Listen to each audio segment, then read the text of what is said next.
This week, the Green Party have faced a barrage of attacks concerning anti-Semitism. First off is a new piece from The Telegraph. In a leaked WhatsApp conversation, The Telegraph twisted the meaning of the messages. And basically, it starts off with, no, she's going to call out the people who have destroyed her and her family. They were Jews, and we shouldn't be afraid to say it. They were Jewish supremacists. She is using the correct description. It's us who have been scared into using the word Zionists because of the fear of being labelled anti-Semites. Enough of being scared of hurting their feelings while they murder, bomb, and starve children. Yes, take back the narrative and the true meaning of the term, particularly Zionism and Semites. They are an abomination to this planet. Now, look, I think it's incredibly clear that the exchange doesn't refer to all Jewish people. They're talking about Zionists and Jewish supremacists. Now, some people may have a reaction to the term Jewish supremacist. I mean, the Israeli government, arguably much of Israeli society, and many Zionists around the world believe in Jewish supremacism. Israel is literally an ethno-state, right? Zionists believe in a state just for Jewish people. That in of itself is racist. But on top of that, many Zionists believe that the nation of Israel was a promised land for Jewish people and they are superior to Palestinians. Now, Palestinians are currently being slaughtered in the name of Zionism and for some, Jewish supremacy. But if you actually read the article, The Telegraph admits they are spinning this story. A Greens for Palestine spokesman denied members had called Jews an abomination, saying, "We have spoken to the person you referred to in the comments, expressed and they have confirmed that the comment was explicitly in relation to Zionists, not Jews, and that this was in relation to the genocide of Palestinians. We do not tolerate discrimination against anyone and also reject deliberate and disingenuous attempts to conflate Zionism and Judaism." So they were talking about Zionists and condemned anti-Semitism. Yet this is how GB News spun the story. Jews are an abomination to this planet, say Green Party activists, in messages straight out of Nazi Germany. And if you noticed that GB News or any article that conflates this and spins it, they don't put the word Jews in quotation marks because it would be probably defamatory or libel if you were to try and quote these people saying that Jews are abomination. So they can't put it in quotation marks. And GB News is the same channel that pushes remigration arguments. So, what, they're concerned about racism? Now, the attacks continued, specifically with Zack Polanski. The Daily Mail put out a hit piece contacting members of Zack's distant relatives. The Daily Mail has spoken to 3 members of Mr. Polanski's extended family, none of whom now talk to him. He is currently the leader of the future Islamic Party of Britain. That's what the Green Party is fast becoming, said one. And there will be no place for Jews in an Islamic state of Britain. If the Zionism is racism motion is passed, it will make the Greens the most anti-Semitic party in British history since Oswald Mosley's British Union of Fascists, said a second relation. The idea of it is one of the most sickening things I've heard in a long time. A third family member said, "The mad thing is that he's gay. He's Jewish, but he's cozying up to people whose ideology is the complete antithesis of everything that he's supposed to stand for. It's like he's a chicken telling us to vote for KFC." Now, I think it's clear that these particular people that the Daily Mail spoke to are massive Zionists, and they're projecting their extreme Islamophobia because apparently Muslims hate gay people.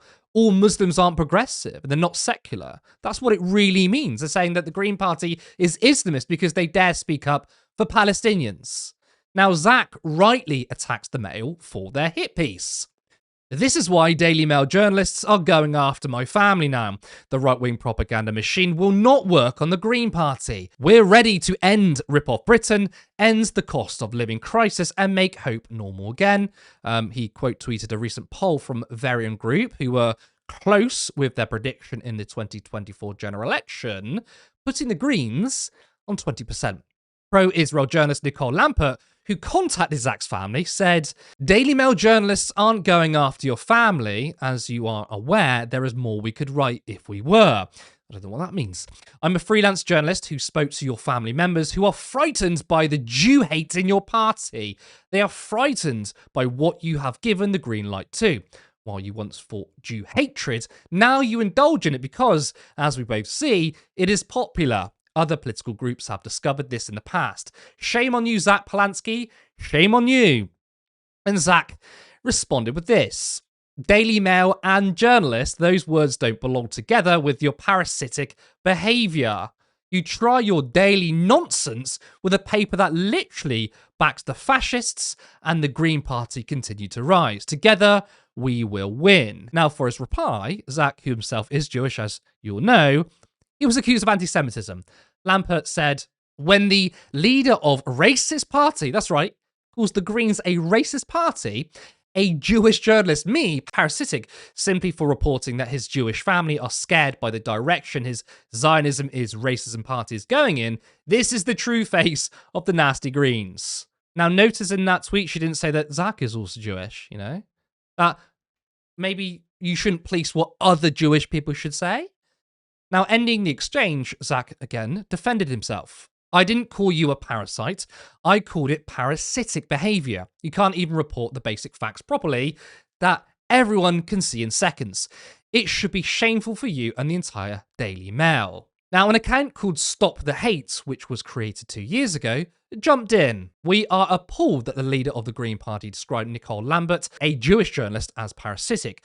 There is no excuse for this. We hope other journalists and MPs from all parties will condemn this hate speech. And I think this led to a very interesting exchange with Aaron Bastani. He replied and he said, so we can use that word for everyone but Jewish people. Why? They hit back, Nazis characterised Jews as parasites, which Polanski must surely know. We sure you know this too, he responded. So a Jewish person can call me parasitic, but I can't call them the same. Those are the rules. They then say, using a word that Nazis used as part of their campaign to demonise and then murder Jews is a choice. You clearly don't care, but we do. He then says, what other words can Jewish people use against me that I'm not allowed to use against them? A list would be helpful. I think all landlords are parasites. If one happens to be Jewish, am I now joining in a Nazi campaign? Come on. But just take a look at the profile page of Stop the Hate's Twitter. It's one big Israeli flag. All right, there's not more to say. I am going to say more, though, because Minpress News did a background check on this organisation. Jewish News identified two Israelis, Itai Galmundi and Yoki Davis, as among the founders. Born in Rishon LeZion and raised in Rayut near Modanin, Galmundi lived in the United Kingdom between 2004 and 2008, returning to Israel to study at university and serve in the Israeli Defense Forces. He participated in Operation Protective Edge, Israel's 2014 bombardment of Gaza, wherein the IDF is widely accused of carrying out serious war crimes, including deliberately targeting civilians. Although it states that it is a non-profit organisation, Minpress could find no registration of the group with the Charity Commission for England and Wales. So this guy worked for a terrorist organisation, the IDF. Meanwhile, as media outlets and pro-Israel journalists are bravely standing up to a Jewish man for anti-Semitism, conveniently, none of these people have mentioned this. Members of a neo-Nazi British movement were not prosecuted after a 10-month investigation from Greater Manchester Police where they celebrated Hitler's birthday. Officers found materials such as replica firearms, swords, a crossbow, and a canister with the Zyklon B logo, the gas used by the Nazis in the death camps. Why is that not being reported? Callum, how do you think Zack is handling these attacks? We've seen this before. It's straight out of the 2017 to 2019 attack Labour playbook, isn't it? Accused them of being anti-Semitic. What's interesting in this case is obviously the big difference is that the Green Party, you've got a Jewish leader. So that conversation between Aaron Bastani was really and the journalist was really interesting because I understand the need to be careful around certain language. You know, there's long been conversations from certain marginalized groups about using words that have historically been used against certain groups. And I understand that. And I think there's room to have that conversation. But that isn't what's going on in this instance. In this instance, you've got a Jewish man referring to somebody else as behaving in a way that is parasitic. a word that has been used to describe the media time and time and time again. The fact that the journalist is referring to also happens to be Jewish. Okay, is there a conversation to be had there? Well, you've got one Jewish person referring to another Jewish person using that word. So what I don't see the issue there. I really don't. The whole extended that family thing, I just think is hilarious because I think every single person, I think all of us at Turn Left and everybody watching this stream, I think probably has at least one family member, if not more, who would absolutely sell them out to the press if they happened to be the leader of a political party. Like, that's just family dynamics, right? Every single family has got at least one person that, that doesn't like them or that disagrees with their views or that, has absolutely no issue whatsoever with publicly calling out what they seemed or what they believe to be bad behaviour of that individual. So the fact that the Daily Mail have managed to find a couple of people in Zack's family who haven't got a nice thing to say about him, well, yeah, no shit. Like, every family's got someone that's going to say something like that if you dig far enough. And that comment about, oh, we're not going after your family because if we were, there's more that we could write. That just sounded like a threat to me. That sounded like we're going to deliberately try and sow doubt in the minds of people reading this to make them think that there's actually some big scary scoop that's, some skeleton in the closet that we're choosing not to report on. Bullshit. If Zach Polanski's family had something so huge that could bring him down overnight, the Daily Mail would have absolutely ran with that story rather than saying, oh, yeah, some distant relative of Zach Polanski's thinks he's a rotten egg. Oh. And the way that Zach's responding to it is brilliant. Jeremy Corbyn, for all his brilliance and wisdom and, all the support that I've had from him over the years, I don't think he handled a lot of the smears against him particularly well. I think that Zara Sultana is right when she used the word capitulation. I can't even say it. I feel as though Jeremy tried to glue people together and try and keep everybody happy and trying to appease everybody, including the media, and it didn't work. It absolutely didn't work. Whereas Zach's taking no shit. Zach's just like, no, that's just bullshit, and I'm going to call it out. Will it stick in the long term? Well, who knows? I mean, the best that they've got against him is the hypnoboob story, which when that hasn't worked, they've had to go and harass members of his family. Oh, sorry. Members of his family have contacted the media, apparently, to say, what? We don't like the direction he's going and we're fearful as Jews, when he's also a Jewish man himself. It's just complete and utter bollocks. It's nonsense. I mean, I think going after family members is gutter, though. And I wouldn't. And again, you make a really good point there when Nicole's like, well, I tell you what, if we went for family members, there'd be a lot more we could publish. And like the idea that the Daily Mail would hold back on something, like if there was one thing that could absolutely destroy Zach Polanski, do you think they would go for it? Of course they would. Of course they would. I think you're right about Jeremy Corbyn. With Jeremy, though, I mean, hindsight is also a wonderful thing.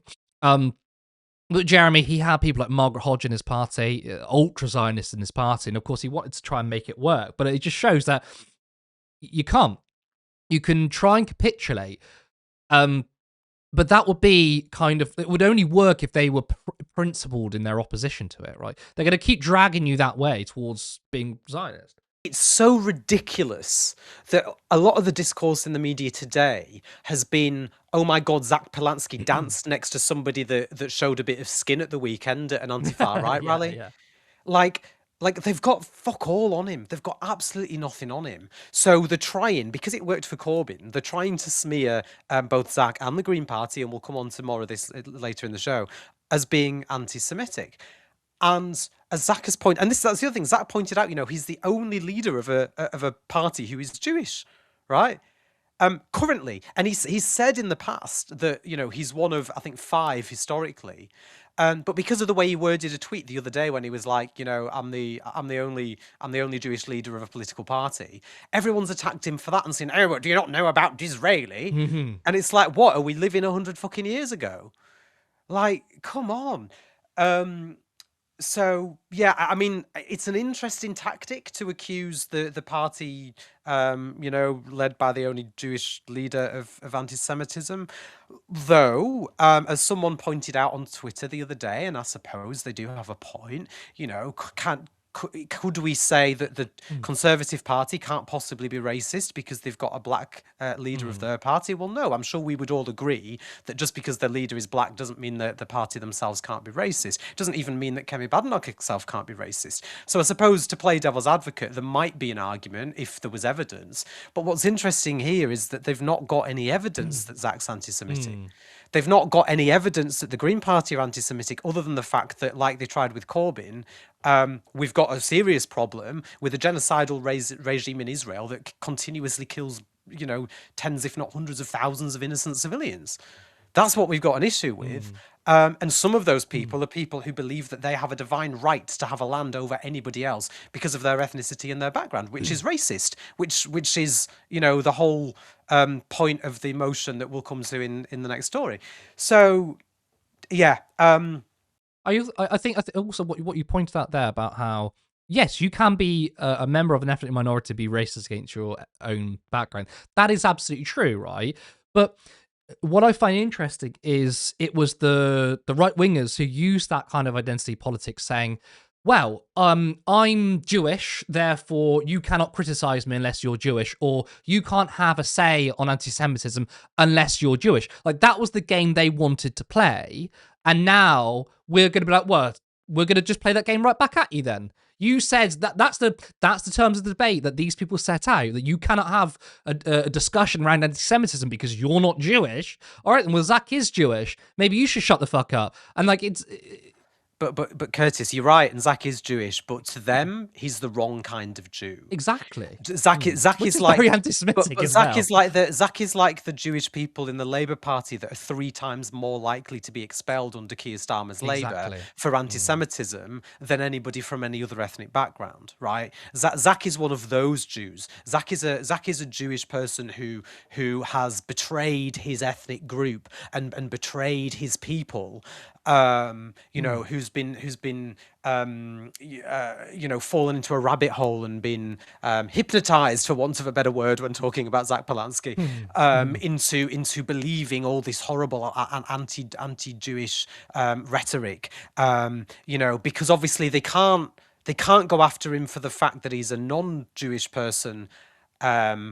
Making the comments that he's making, so they have to find another angle to go at it from, and it's like we've always said, and I say this every single time that we have this conversation, which is the difference between the conflation of being anti-Zionist and anti-Israeli governments and being anti-Semitic. The two things are not the same, and so often, I mean, I saw on Twitter before we came live, Curtis, you'd pointed out the Jewish Chronicle were putting out an anti-Semitic headline against Zack Polanski. I think, did they say that he was what was it they said? He was the perfect Jewish court jester or It was some of that effect. He was a court Jew. a court Jew, and He was a jester because he was a fake Jewish person. Like, that's kind of what he's saying. So the very people who claim to be the protectors against anti-Semitism are attacking Zack in a way that I would say is anti-Semitic. Yeah, absolutely. I mean, look, I think one of the biggest sources of anti-Semitism is Israel. Yeah, that's what they said. Is court Jew.